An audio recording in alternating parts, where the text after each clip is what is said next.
जो helicopter crash हुआ उसे मास्टर ग्रीन कैटेगरी का क्रू उठा रहा था।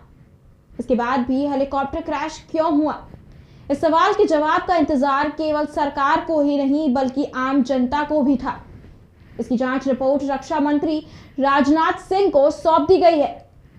आधिकारिक रूप से यह रिपोर्ट अभी सामने नहीं रखी गई है, लेकिन सूत्रों के हवाले से रिपोर्ट के जो हिस्से सामने आए हैं उससे साफ है कि हेलीकॉप्टर को उड़ाने वाला पायलट और उसका पूरा क्रू अच्छी तरह से ट्रेन था।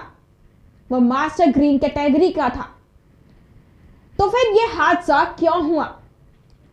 रिपोर्ट में कहा गया कि पायलट और उसका क्रू मास्टर ग्रीन कैटेगरी का था।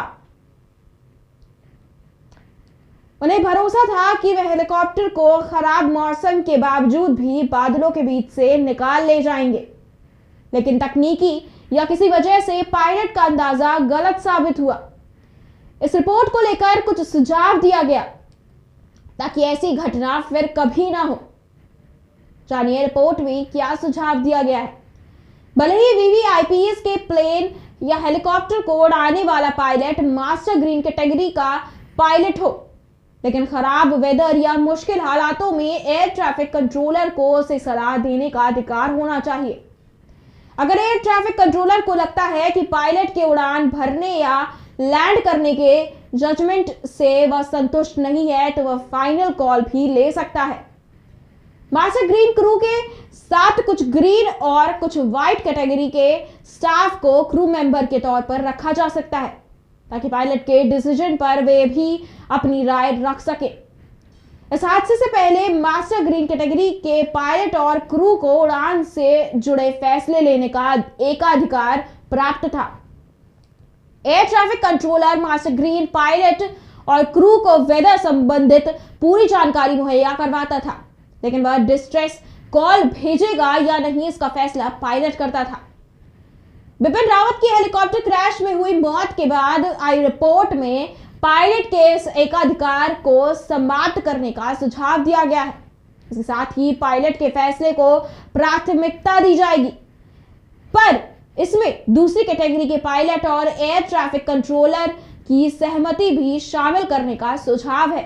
भारतीय वायुसेना के ग्रीन कैटेगरी में शामिल रहे एक पूर्व पायलट ने नाम न छिपाने की शर्त पर बताया, मास्टर ग्रीन कैटेगरी के पायलट इतने ट्रेंड होते हैं कि उनके निर्णय गलत होने के आसार ना के बराबर होते हैं।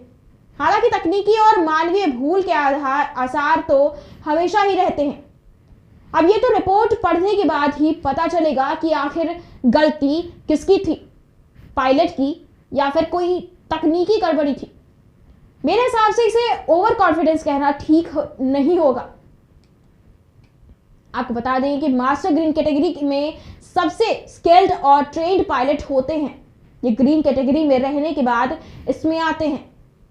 मास्टर ग्रीन कैटेगरी के पायलट और क्रू में किसी भी तरह के मौसम में उड़ान भरने की काबिलियत होती है। पायलट उड़ान भरने और लैंड करने का फैसला खुद करता है। इसमें एयर ट्रैफिक कंट्रोलर का कोई रोल नहीं होता। हाँ, एयर ट्रैफिक कंट्रोलर पायलट को वेदर की महीन से महीन जानकारी भी देता है, लेकिन प्लेन या हेलीकॉप्टर को उड़ाना है या लैंड करना है इसका फैसला पायलट ही करता है। मास्टर ग्रीन कैटेगरी से पहले ग्रीन कैटेगरी के पायलट होते हैं। ये पायलट हर वेदर में उड़ान नहीं भर सकते, लेकिन कुछ खास तरह के वेदर में उड़ान भरने में इनकी एक्सपर्टीज होती है। जबकि व्हाइट कैटेगरी के पायलट किसी भी खराब वेदर वाले इलाके में नहीं भेजे जाते। इस कैटेगरी के पायलट डे और नाइट के हिसाब से अलग अलग होते हैं, यानी दिन में उड़ान भरने वाले व्हाइट कैटेगरी के पायलट अलग और रात में उड़ान भरने वाले पायलट अलग होते हैं। जानकारी के अनुसार बिपिन रावत के हेलीकॉप्टर क्रैश की रिपोर्ट रक्षा मंत्री राजनाथ सिंह को सौंपी जा चुकी है। सूत्रों के मुताबिक भारतीय वायुसेना के MI-17 V5 हेलीकॉप्टर को उस दिन pilot wing commander Prithvi Singh Chauhan उड़ा रहे थे। उन्होंने क्रैश से ठीक 8 मिनट पहले सूचना भी भेजी थी कि वह हेलीकॉप्टर को लैंड कराने जा रहे हैं। इसके बाद क्या हुआ किसी को पता नहीं चला। जांच में पता चला है कि उस दिन तमिलनाडु का मौसम खराब था। हेलीकॉप्टर जमीन से करीब 500 से 600 मीटर की ऊंचाई पर था। रिपोर्ट के मुताबिक Mi-17V5 उस दिन पहाड़ी पर एक रेलवे लाइन के सहारे आगे बढ़ रहा था और तभी चारों तरफ से बादल घिरा। जांच कर रही टीम ने बताया कि इलाके की जानकारी ठीक से होने के चलते क्रू ने तेजी से बादलों के घेरे से निकलने का फैसला किया, जिससे चॉपर एक खड़ी चट्टान से जा टकराया। सूत्रों ने बताया कि चूंकि पूरा क्रू मास्टर ग्रीन कैटेगरी का था, इसलिए उन्हें यह भरोसा था कि वे इस हालात से बाहर निकल जाएंगे और शायद इसलिए उस दिन ग्राउंड स्टेशन को कोई डिस्ट्रेस कॉल नहीं की गई, जिससे इमरजेंसी पता चलती है। अगर पायलट को लगता कि वह किसी संकट में है तो फिर वह एयर ट्रैफिक कंट्रोलर को कॉल करता है। इसके लिए प्लेन या हेलीकॉप्टर में एक बटन लगी होती है।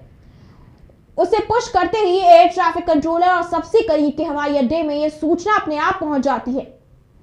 इतना ही नहीं, आसपास उड़ रहे प्लेन के पायलट को भी यह सूचना मिल जाती है। अगर कोई प्लेन डिस्ट्रेस कॉल भेजने वाले प्लेन के करीब होता है तो वह फौरन उस प्लेन के बचाव के लिए वहां पहुंचता है।